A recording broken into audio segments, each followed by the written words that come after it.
Hello and welcome to My Mom's Basement, presented by Barstool Sports. It is Robbie, Fox, and Clem here in the Chicago office for the Dozen Week with Barstool's newest employee and, dare I say, Barstool's newest nerd, T-Bob Hebert. What's going on, man? What's up, man? Doing very well. Clem, Robbie, pleasure to be here. Okay, I do not give a fuck about this, so do not feel bad. It's actually Hebert. It's not Herbert, it's Hebert. And this is good. It's a learning process. It's a very Cajun last name. Wow. So it's spelled Hebert, but pronounced Hebert. I've been saying Herbert. I know. For a long time because we've tweeted for years yes, now, I feel like. I know. No, yes. We've had a very parasocial Twitter relationship. But even Dave, when he announced the hire, said Herbert. It is, unless you live in like Quebec or Louisiana, there's no reason. Go Tigers, right? But yeah, even the T, it means petite Bobby. It means little Bob. It's a Cajun thing. Oh, we're learning a lot here today. And I'm glad we had him on because I want to learn about T-Bob a lot or should I not say T-Bob? No, you can't. Yeah, no, T-Bob's absolutely my name. Little Bob. Okay, it is yes, T-Bob. Little Bob. Because when you got hired, we got our mentions flooded with, oh my God, you're going to love this guy in the basement. You got to have him on. Again, parasocial from afar. I have appreciated y'all. And yeah, man, I mean, my nerdom has always been inherent and it knows no limits. I'm probably a Lord of the Rings man, number one. Star Wars right behind, and then everything else. I mean, I would probably say like Harry Potter right after that. Although sometimes I don't know I don't have a problem with the fandom. It's tough to explain. But Harry Potter's also like been huge in my life, I would say. But yeah, anything, man. This is perfect. I'm so excited for this. I am very happy. We have a rings guy too. See, this is interesting. The rings have been controversial on the podcast. Neither of us rings guys. I know. You might even call myself an anti-rings guy. Well, you've fallen into the Kevin Smith trap. I have exactly fallen into the Kevin Smith trap. You are reading me like a book already. Of putting the trilogies against one another. Yeah. There's only one return. It's of the Jedi, not of the King.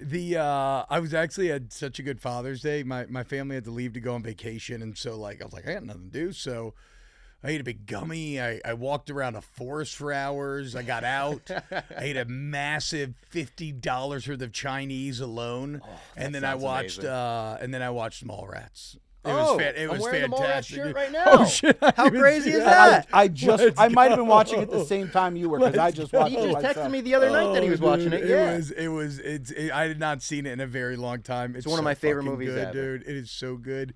Kevin Smith truly captured the voice of that kind of 90s generation. I was going to say, I was born in 98, so Mallrats is the kind of movie that makes me nostalgic for a time I was not alive for. I've always said that exact line is what I've always said the greatest strength of Stranger Things Season 1 was. Yeah, it made me nostalgic for something that I never got to experience, but...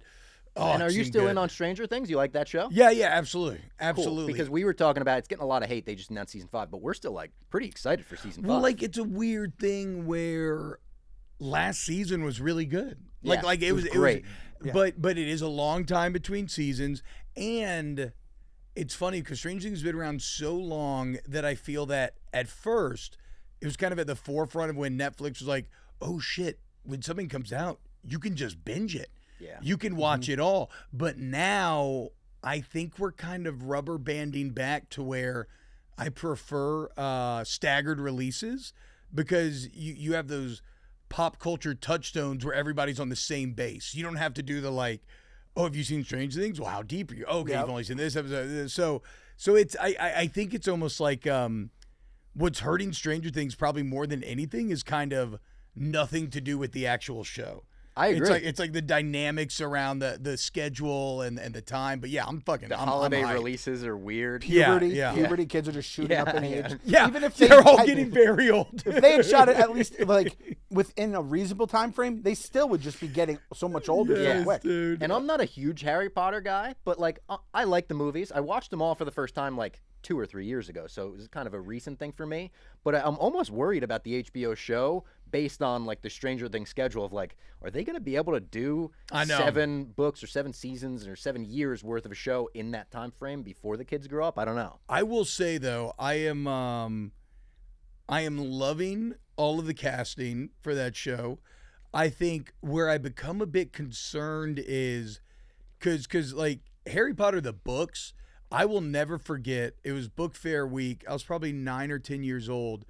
And this person read us like an excerpt from Sorcerer's Stone. And the final line was like, "You're a wizard, Harry." And it like, I get goosebumps thinking about it. Like Bumped it was up. like He's bumped it up. was He's like, bumped dude, up. it was like, That's how you know he's legit. Yeah. it was like one of those moments where you know, like, okay, my life is different now. Yeah. And so I've read those books a million times. Absolutely love the books. The greatest strength of the movie, which they're of varying quality, but is that they nailed the aesthetics and obviously the John Williams score, right? So good. And so that's what I worry about with the HBO show. When all of that is so perfect, do you just like continue to live there and put new actors in there? Do you try to make it more your own? I don't know. We'll have to wait and find out. I'm a big John Lithgow guy, so as soon as they announced John Lithgow Yeah, and that's Dumbledore, I was strong. like, oh shit, Strong. I might have to be in on this. And actually, I kind of felt that the Dumbledore recast in the movies was not my favorite. Like, I understand taking it in a much more energetic and different direction, but I guess it was never kind of how my like headcanon Dumbledore really read. What's your favorite Harry Potter book and movie? Book, So I think the answer for both is probably Goblet of Fire. I thought you were going to say that. I feel like Harry Potter fans, especially with the book, I know some people don't like the movie because they took away the World Cup. Well, yeah. I mean, they touch on, but yeah, you didn't get the full. But so I think here's why the book people probably love it so much, is because when you were my age at that time, everybody was reading them. They were incredible, but they were pretty short. Like Sorcerer's Chamber, Azkaban, they're all pretty short. And then I'll never forget the day, opening day, you go to get Goblet and it's fucking 734 pages. And you're like, oh my God, this is the thing that I'm doing for the next 48 hours of my life.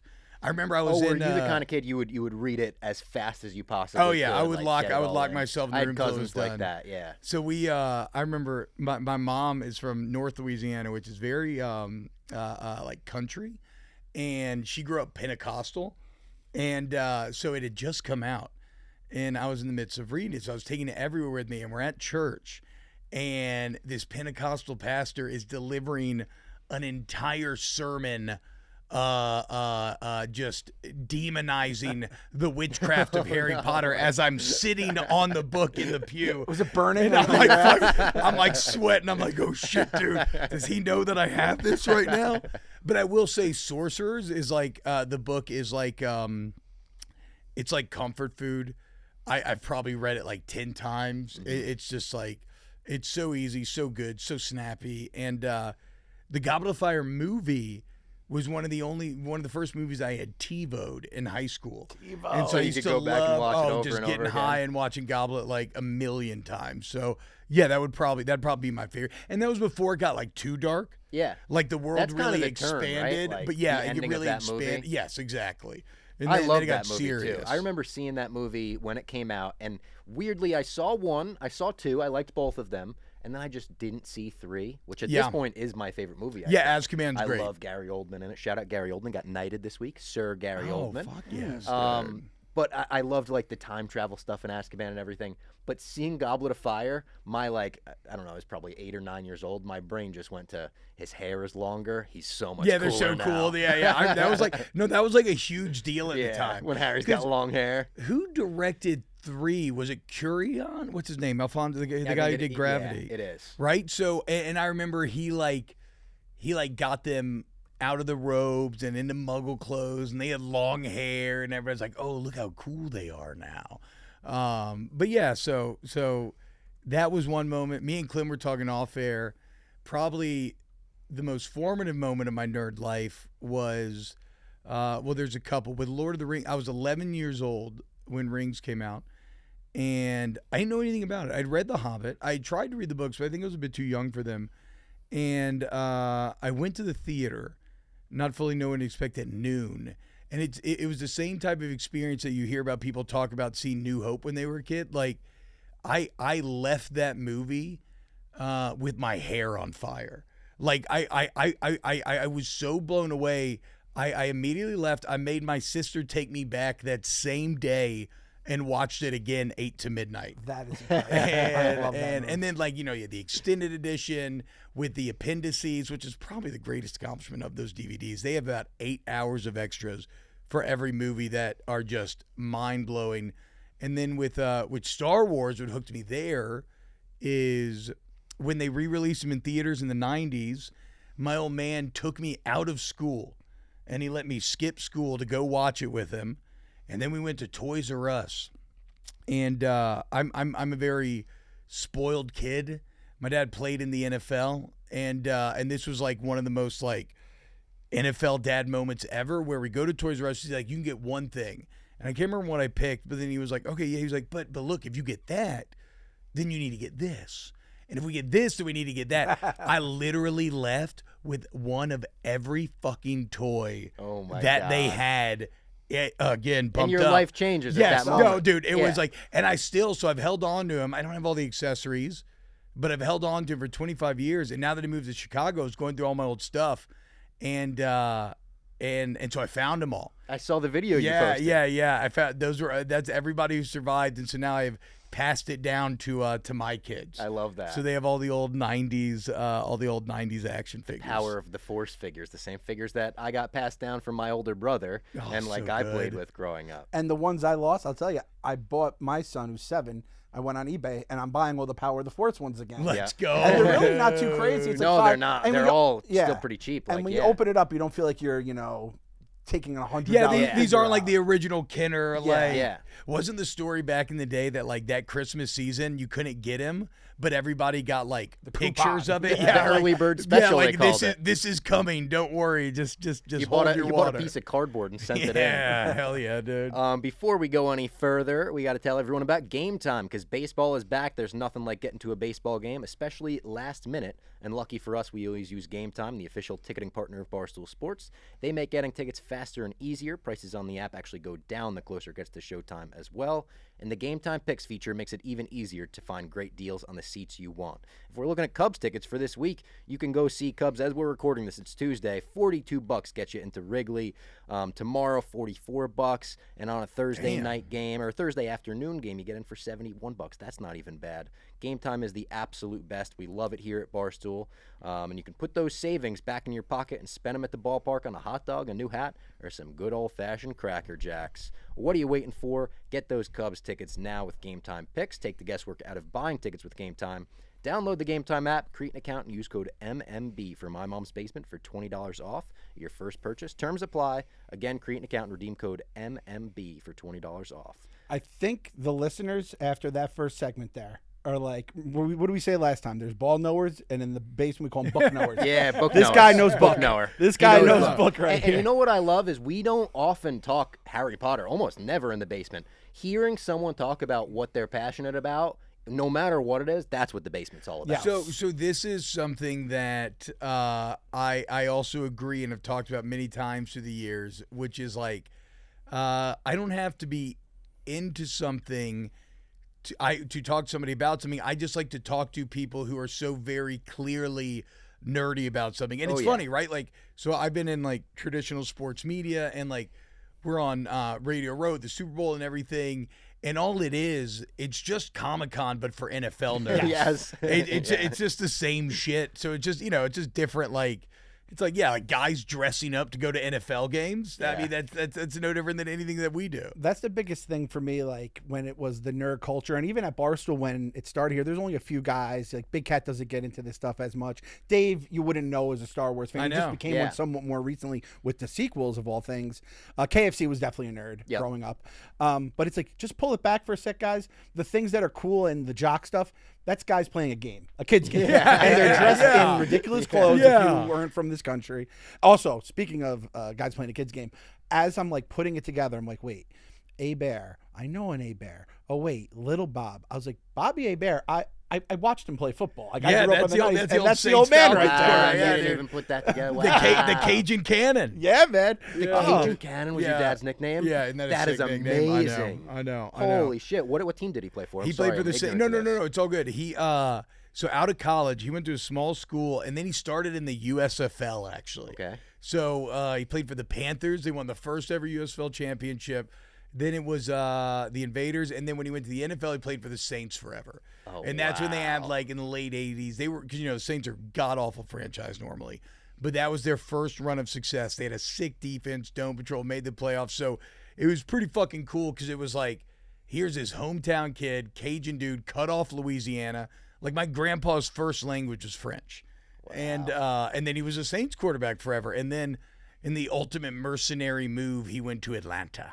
Oh, yeah, that's the Saints Falcons rivalry is fierce. Yeah, I don't even know about it. The amount of trolling that, especially I saw after 28-3 with the Pats. Yeah, the Saints fans. The Saints fans went over the top. That's the greatest. That is the second greatest day to when the Saints won the Super Bowl in Saints fans' lives. 1,000%. But it's a cool story. Like, my old man actually was a key part in the court case. He held out for an entire year. And they created free agency in the NFL. Yeah, he was part of that whole process. But whatever, we're not here to talk sports. Let's dive into some nerd shit. Let's get back into the nerdy shit. So I want to dive into your bio on X or Twitter, whatever you call it. We call it Twitter on this podcast. I know, we call it Twitter. Yeah, I call it Twitter, dude. I don't call it X either. I don't know why I said X. It's a terrible rebrand. Or you call it, I think, I don't know if it's Big Cat or PFT, they call it X, the everything app. You have to just be so fucking ridiculous with it. It's one or the other. So your bio says, I love video games, fantasy, sci-fi, comics, D&D, and my family. I want to dive into all of that. So let's start with video games. What was your first system? What are your favorite games of all time? Okay, so my first system probably would have been, it was Super Nintendo. And I mean, obviously, like Super Mario World was incredible. Okay, so I would say, it was Super Nintendo. I'll never get Christmas Day, N64, Mario 64. I mean, you want to talk about one of the most influential games of all time. For that to be the first 3D platformer and establish so many things that we now take for granted is actually fucking crazy. Dreamcast playing Sonic Adventures was amazing when that came out on Christmas.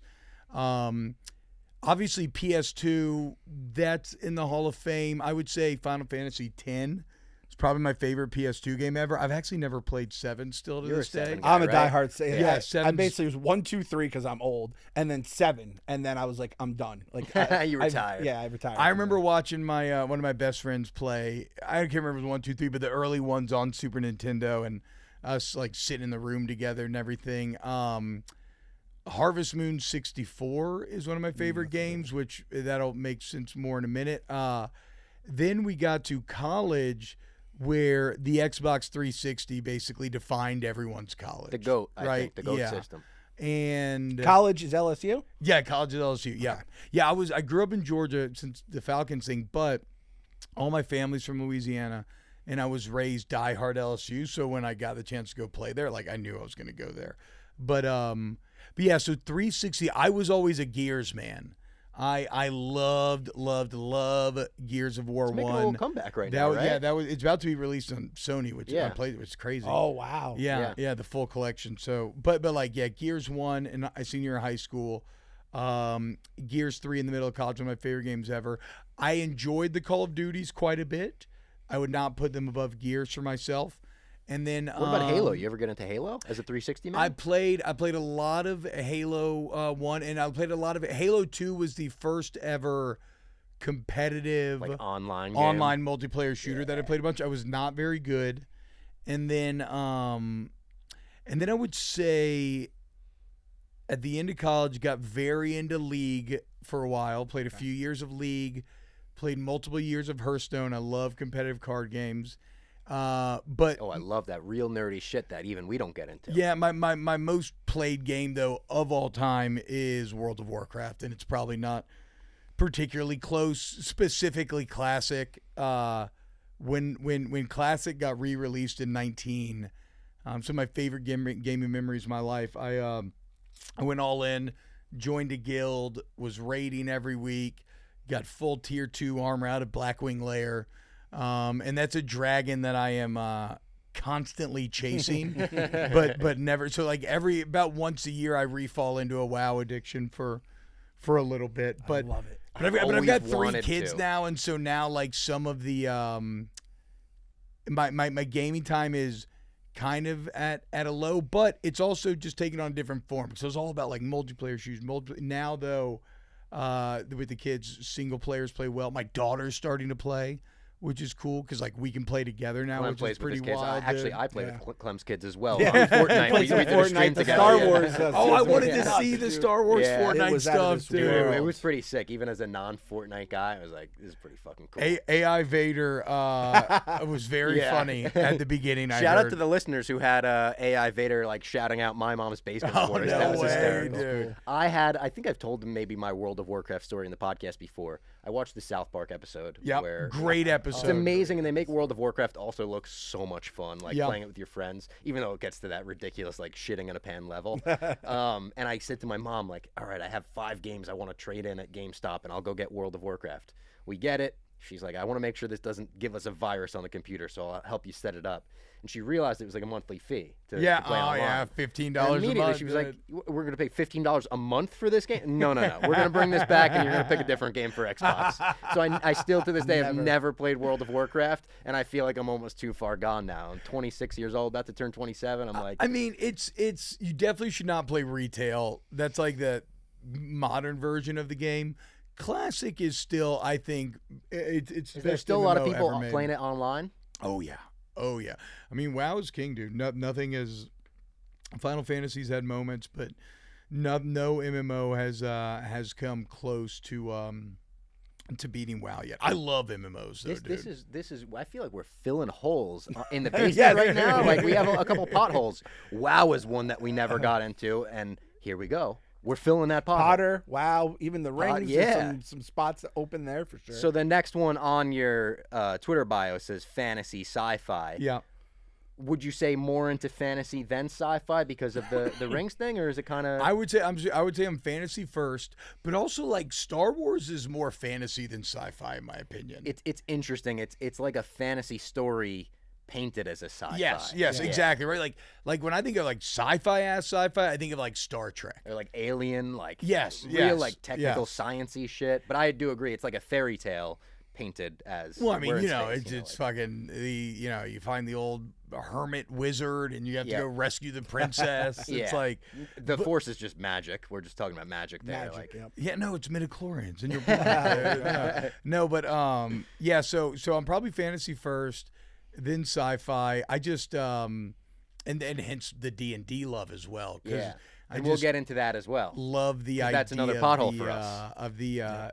What'd y'all think about the Dungeons and Dragons movie that came out recently? Did you see it? You know what? I just watched it like maybe a month ago, maybe not even. I was scrolling looking for something to watch, and I knew it was. Everyone said this is a movie you wouldn't expect to be like as good as it was. The trailer looked fucking awful. I thought it was great. Like it was great. It didn't like blow me away, but it was like, oh, I could totally imagine this being a franchise. Like I thought it was as good as like one of the new Jumanji movies. Like when they rebooted that, I thought the first Jumanji. The first Jumanji was pretty. Second fun. one was not good. But yeah, so my word for Dungeons and Dragons was delightful. I thought it was delightful. Yes. I didn't know any. Yes. I don't think I've seen any Chris Pine movies. Oh, and I was like, I fucking love Chris Pine. I understand why everyone talks about Chris him. Pine that drip sex appeal. Yeah, I was about to say, and he has just great charisma. Yeah, the kind of je ne sais quoi when he's on screen. Really good in Wonder Woman. He's like the love interest for Wonder Woman in the first one. I did not even like that first one. Oh, you didn't? No, but I thought he was probably the I like best it until part. it gets into like the weird CGI mess at the end. Yeah, and I don't like piling on because you can just get lumped in with a bunch of assholes.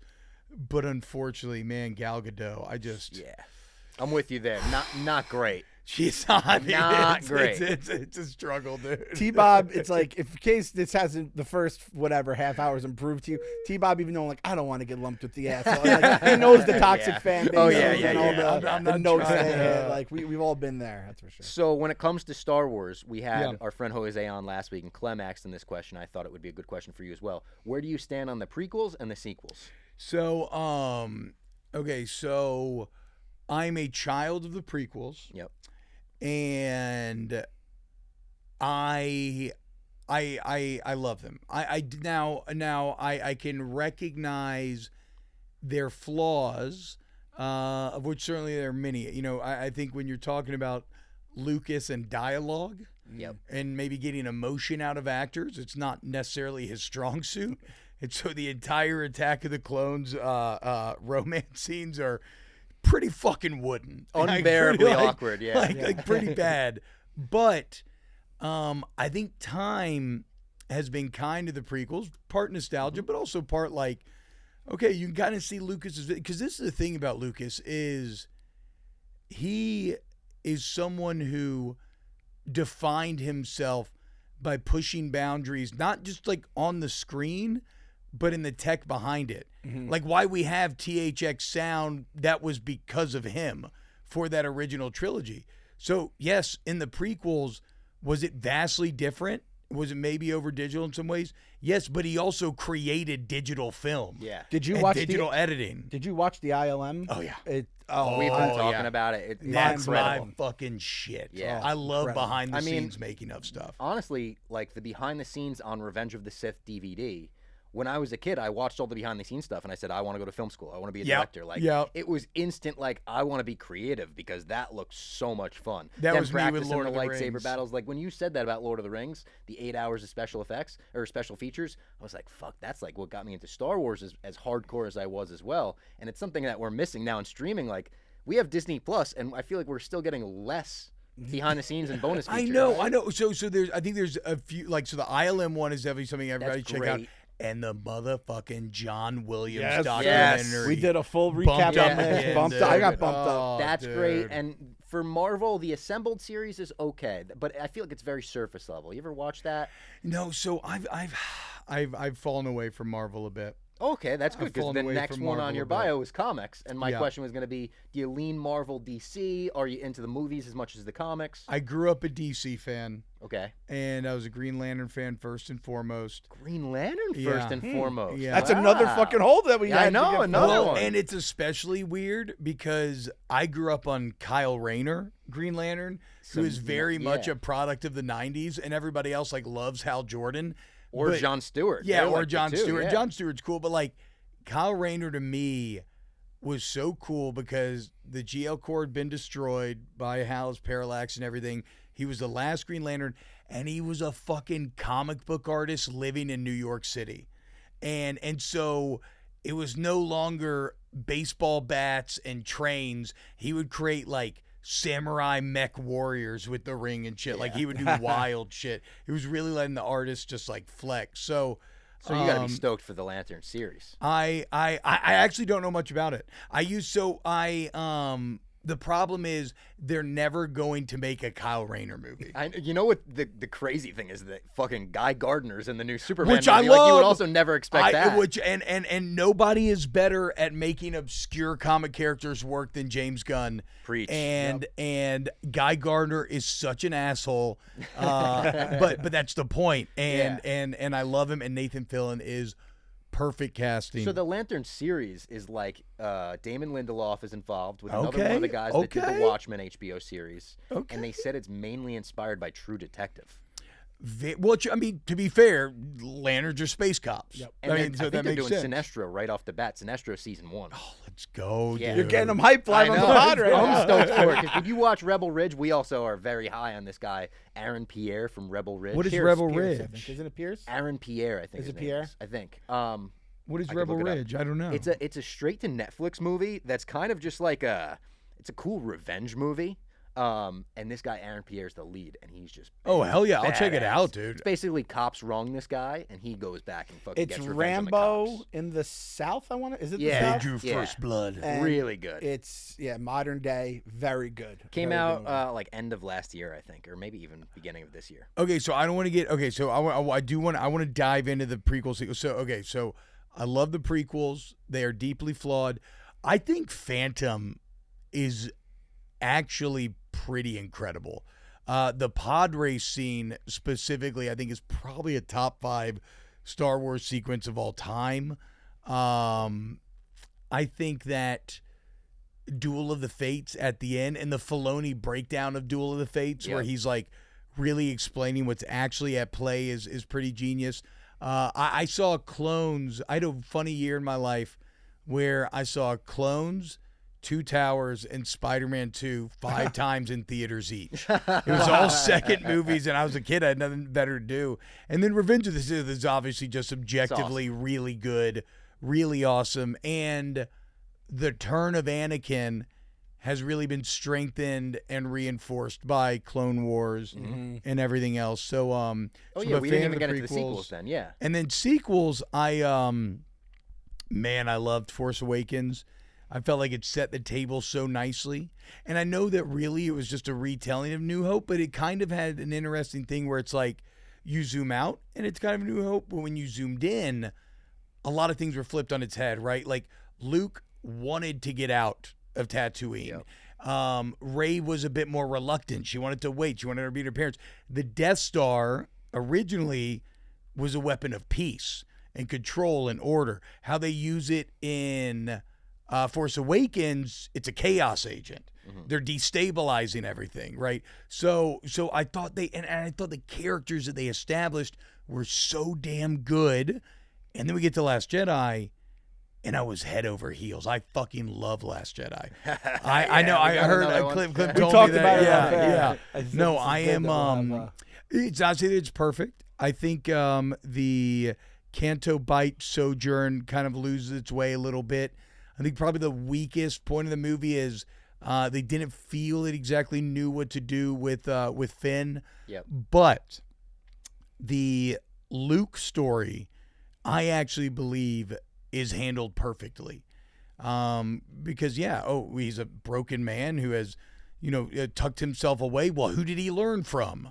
Everybody Yoda who's been and Obi-Wan. Everybody who's been an influence in life. And yes, he's a cynical broken man because as he's seen, no matter what you do, the darkness or whatever, like it always comes back. And here everybody wants Luke in that movie to show up and just immediately be like, all right, let's go fight. But if Rey shows up and then Luke immediately dives back into the fight, then that makes him a coward because what's he been doing? Exactly. Leia's out here. Like the only way JJ kind of set that up in The Force Awakens. Yes, with him being away. Well, and the only way that works is if Luke believes that what he's doing is actually the best thing. Yeah. And then Yoda has to wake him up, and Rey has to wake him himself up. from the Force, because that explains, well, why didn't he show up when Han was in danger on Starkiller Base? Well, he didn't know that. He disconnected himself. He turned the Wi-Fi off, essentially, on the Force. So I loved Last Jedi, and I was heartbroken by the response to it. And I really felt that the table was set with Snoke dying. I know. For Kylo offering the hand, Kylo being the big bad, Rey denying him, and then that original actually treatment that we know for what could have been Colin Trevorrow. Yeah. I would have been really solid. So whatever. So I thought the table was set so nice. I mean, even the meta commentary of Kylo being like, let the past die. Yeah. Like he's talking to us as much as he is anybody else. Like let's do something new. And then we get to the rise of Skywalker. Where somehow Palpatine returned. I mean, it's a movie that caused me to become the very thing that I've spent my entire life battling, the angry Star Wars fan. Because it's got a first 15 minutes that are as inexplicable as they are ridiculous. Within 15 minutes, all of a sudden, Kylo's not the big bad. He's subservient to Palpatine, who, by the way, is suddenly just back. We're not going to explain it. We announced it at fucking Fortnite. And none of the characters seemed recognizable. Like the whole Poe Dameron arc in Jedi was him learning to stop being a flyboy and how to be a leader, how to be a general, how to be discerning, a leader of men, of troops. And yet when we find him in Rise, he's just like on a solo mission and he's just Han Solo all of a sudden. It feels like the characters feel like they're a sequel to the Force Awakens version of them. Well, and a lot of people say they should have had a plan for the sequels. I don't believe that you have to have a hammered out plan. The original Star Wars did not have a hammered out plan. It had different directions in every film. But you can't once you commit to a path, you can't go back. If you wanted to do JJ do all three, you should have made him do all three. Going back to JJ there, and even if you don't want to give it to Rian Johnson, you want to go another way. But it just was so painfully acquiescing to the angry mob. JJ, and within 15 minutes, Kylo's back in a mask. Let's hide Adam Driver, the best actor we've maybe ever had in Star Wars. If we're being fair, the reassembling of the mask with the red looked cool. Looked pretty cool. No, it looked cool. And the movie did give us Babu Frick. Yes, there are not things that are there are not there are good things there. There are good things there, but the biggest crime of Rise of Skywalker, besides, right there with Palpatine, because obviously bringing back Palpatine like invalidates so much of the original trilogy. It's like, what the fuck are we doing? But the biggest crime is Luke, because Luke's entire arc in The Last Jedi is about him becoming a martyr. Mm-hmm. And what is more powerful than an actual living being than a war? What, you want me to go take on the whole First Order with a laser sword? Like, a martyr, if we look at human history, martyrs are the things that inspire revolutions. Yeah. Like, they get to be so much bigger than what they could have been in physical life.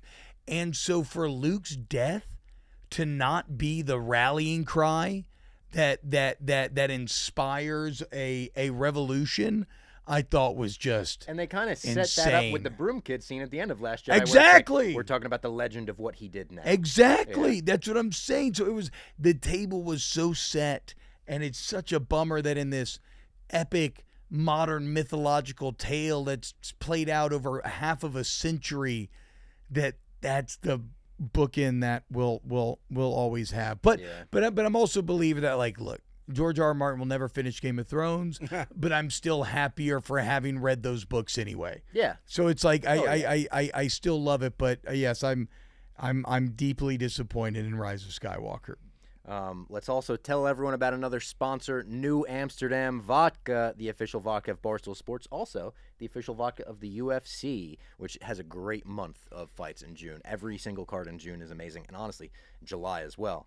It's a champion vodka. You match it up against any other vodka, and oh boy, it's a TKO for New Amsterdam. So whether you're catching the pay-per-view fights at your favorite bar or hanging at home listening to us talk about them on Spin and Backfist, celebrate your wins with the insanely smooth New Amsterdam vodka. They've got a new label. It's blue. It's crisp. It looks good. Look for it on shelves. Obviously, Pink Whitney. Any of their products are great, but just strictly regular vodka, I think New Amsterdam is the best bang for your buck.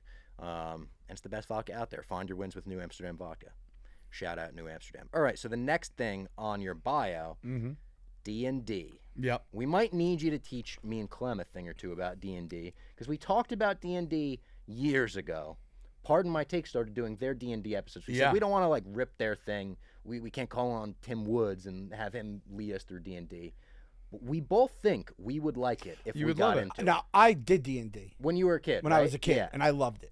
But yeah, it's been 30-something years. And I've never even dabbled, never even put my toes in the water. And I don't know how y'all played back then, but I think there's a misconception, and it can be this.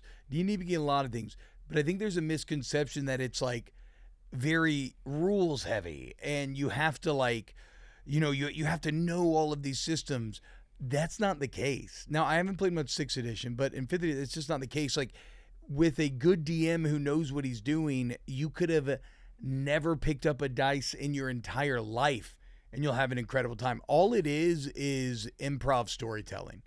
At the end of the day, it's you and your friends getting together, falling into these characters, and just going on an adventure. And there are few things more satisfying. So I was a part of we filmed a campaign for like 3 years. Me and my group, I know, dude, and it was awesome. We had this incredible finale, and the finale got lost. Oh, and so the internet will never, the internet will never see it. It's such a fucking bummer, but whatever. Oh my god. But like my favorite memories are when you play that long, you really become the character. These other characters feel like your friends, and it's like, it's that moment where you're having a downtime, you're in a tavern, you're in an inn, you're in a wherever somebody's out, and you're just role playing. And you're just talking, and you're just so. What was your character? Can you tell us a little bit about your character? I was a halfling bard, Tom Bombo. He was a bit of an idiot, but very high charisma, and little guy, flips all around, very acrobatic and whatnot. But yeah, I played Tom Bombo. I played like a stoner wizard before. It's just, again, the key is having a great dungeon master. Yeah. If you have a great dungeon master, you're going to be good. Would you be the dungeon master, or someone else would run that when you would play? I would not be the dungeon master. We had a guy who'd been doing it for years and years, and because they got to do the heavy lifting. They got to make the world. They got to make the stories. They got to be all the NPCs. Like, they are the computer, essentially. And it, I one day, like, I have fantasies of DMing for my kids, eventually. And so I would like to do it one day, but no, I've always just been a player. But I mean, you could even do Star Wars pen and paper RPG. You know, I was going to ask you about that, because when I did the 24-hour stream, someone said, like, in the chat, like, have you played D&D? I said, no. I said, could you do it and make it, like, instead of having this mystical world, it's just space, and Star Wars, you're going planet to planet. And they were like, oh, yeah, it exists. Like, 1,000%. They put it out before. There's Star Wars systems that you can use. There's like things add-on packs, I think people were saying, of some sort. Well, they have full-on, they'll have full-on, like, Star Wars pen and paper games that people have written with their own rule sets and anything. Yeah. Or, you could just apply 5th edition and make it Star Wars. Like, there's a lot of different ways that you can that you can do it. But it's just imagination, man. Yeah. It's just storytelling. That's it. I think we got to get into it at some point. That's not a bad way to twist it. Is the Star Wars? The Star Wars version too, I feel like would be cool, because again, we don't want to seem like we're just ripping off what PMT is doing, because they do it. That little amazingly. podcast that a few people. Yeah. Exactly. We wouldn't want to do it, and then it overshadows them, and then Well, look, trust me, I'm actually trying to. I've been trying to lightly poke around the bushes and be like, is there more? Could we maybe do a D&D show and not, is that cool? Are we stepping on toes? So I don't know. We'll see. We'll see how we could do it without stepping on toes. Keep an eye on this fun space. Content to do together. Yeah. And then I just had a few random news stories for this week that I figured I would throw to you guys. You have to ask the last part of the thing. And Dad. So how old are you? And family. I forgot family. Yeah. I am 36 years old. I've got a 7-year-old daughter, a 5-year-old daughter, and a 2-year-old son. And it's very cool. My oldest especially seems to be heading down the nerdy lifestyle with me. So I'm very much enjoying that. What was it? And I guess I don't know if I have it on my Twitter bio, but I also love board games, but I love painting miniatures. Played some Warhammer 40K growing up. I'm more of a Warhammer fantasy guy. I've read a lot of those books. I got an army of Bretonians that I've built that are, once I get settled in my new house, I'll commence on painting. So that's probably my last kind of nerdy corner. So T-Bob, Petite Bob. Yes. Is there a word in the French that's like big instead of petite? Gros. Gros? This is Gros Nick. This is Gros Nick Tirani. Because I think Nick is into all that stuff. Yeah. He might have he probably has a family you don't know about. He's just been hiding from us. Yes. Like, this is I feel like you and Nick are from this, because another board game guy. We've been, no, we've connected some. I've got, again, all my games are packed away right now in the move, but when they get out, I've got some great games to bring by the office. Yeah, I'm excited. Fun. So one news story that's very like what we've been talking about, very also always happens to us. We'll record an episode, and 2 hours later, big news drops. This happened never last stops week. now. Spaceballs 2 confirmed, and it's been talked about for years. I remember like hearing Josh Gad is maybe writing it. Oh, really? Yeah. Mel Brooks, Rick Moranis, Bill Pullman, all back for it. Let's fucking go, dude. Lewis Pullman will be in it, which everyone's thinking, Lewis Pullman, if he keeps that hair a little bit long like it was in Thunderbolts, he'll probably be playing the parody of Ben Solo or Kylo Ren. Dude, I want to see, I've not seen Thunderbolts. and I've heard it's actually good. I've heard it's very good. I mean, if you like Marvel movies, it's just a straight down the middle fastball Marvel movie, nothing you've never seen before, but pretty damn good. Now the question is, do you like were you into it back when they were throwing 95 on the black? We had the Infinity Saga. Were you into it during the Yes, Infinity Saga? So I mean, look, growing up a DC fan, I used to just constantly comb message boards looking for any movie rumors, right? So all of a sudden, Iron Man comes out.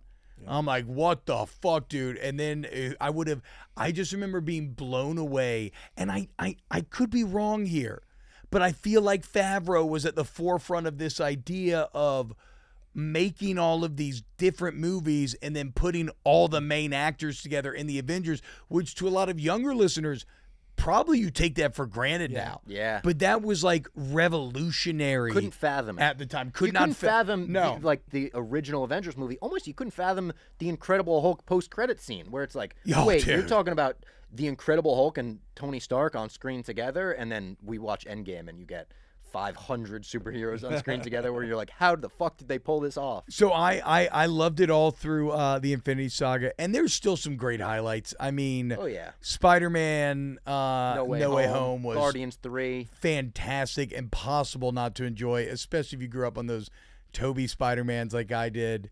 Deadpool Wolverine, did you see that one? Great. Deadpool Wolverine was excellent.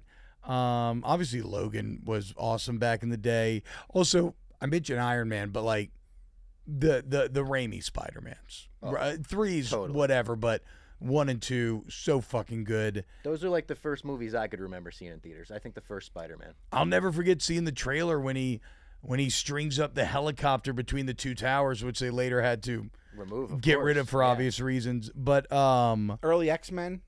X-Men for sure, absolutely. X3. Was that Brett Ratner? Yep. Directing those? I guess Ratner. He's not allowed in the basement. Bryan Singer did the ones, and then Brett Ratner came in for 3. Oh, that's what it was. Yeah. Okay. Real stand-up guys doing those. Jeez. Not great. Jeez. Yeah. No, I think that I just think after Infinity, I finally think I hit that saturation point a little bit. Whereas a bit too much, a bit too formulaic. And I think this is, now I want to give credit to Disney here recently, but I feel like this has been a problem with some of their output over the last few years, is it feels focus tested to death, to the point of being antiseptic. Like, not like, it feels like creators at times have kind of been funneled onto these, like they're not willing to maybe take the risks, and they feel so burned by something like The Last Jedi that they're trying to play it way too safe. Where honestly, the new Captain America movie feels a little bit like the whole movie kind of feels like they're trying to play it safe and not take too many risks. That's what I'm saying, and antiseptic is the word that I always go back to. Like they've just like cleaned the wound completely. Like, no, I want a little dirt, dirt, a little in this grime, stuff. Fantasy and sci-fi in general, all of it. Yes, that's the stuff that sometimes is the best part. And so, so that's when I kind of fell off those a bit. Though, I love the Spider-Verse movies. Oh yeah, we do too. Oh my god, dude! Across the Spider-Verse is the soundtrack was the only thing I listened to for an entire year. Which is interesting. I love movie scores, but that's probably my favorite soundtrack of all time. But that movie, I mean, I feel like every generation you have a landmark animation, right? Like Snow White, first ever animated movie. Sleeping Beauty, which, because they released it originally in this like wide format theaters, is one of the few old movies that if you watch it on a modern widescreen, it actually fills the entire screen, and the colors, it's fucking stunning. And then of course when I was a kid, Toy Story just was revolutionary, first ever animated, and that's what I feel about Spider-Verse. Yeah. It was like animation like we've never seen different before. Style completely. And comic inspired, painting inspired. And it's so cool. So cool. It's just so fucking cool. Shout out Mrs. Morales. Yeah. Love Mrs. Morales. I'm glad too that they're not they've extended it and they're not murdering all the animators because although it is like we're 2 years away from Beyond still. It's crazy. I know, but like also when they announced that it was gonna come out, like what, like was it like a year after or something? Yeah, no, fuck no, dude, not with what they're trying to accomplish. So, I'm not completely out on Marvel, but I no longer feel incentivized, and I love the movie theater. I do not like watching movies at home as much. But I don't feel incentivized to go see too many Marvel movies in theaters right now. Yeah, we got to hard out in a minute. Unfortunately, we gotta head out of this room. It was great having you in the basement. I promise it will not be. Boys, your last it time went in the too basement. quickly. It did. Okay, on the end here, I just want to say this: Star Wars, hell of a couple wins lately. Okay, Skeleton Crew and Andor could not be more opposite in tone and what they are, and yet they are both fucking fantastic. If you like Spielberg, how could you not love what you got out? That was the first show where I watched with my kids, and they'd be so pumped every week to get together and watch. It was unbelievable. That's what they made it for. Yes, and then Andor, I mean, bro. Andor. I mean, we can do a whole episode on Absolute Andor. cinema, right? I mean, episode probably the highest quality writing that we've ever seen in Star Wars. Agreed. 8 through 12. Shout out Gilroy and the boys. Shout out Gilroy. He's got the sauce. So does T-Bob. You got the sauce. Shout out T-Bob. We'll throw all your socials in the description. So if you want to follow him along, of course, just click on the description. And thanks for coming in the basement. First time, but not last time. Anytime, boys. Just let me know I'm here. Awesome.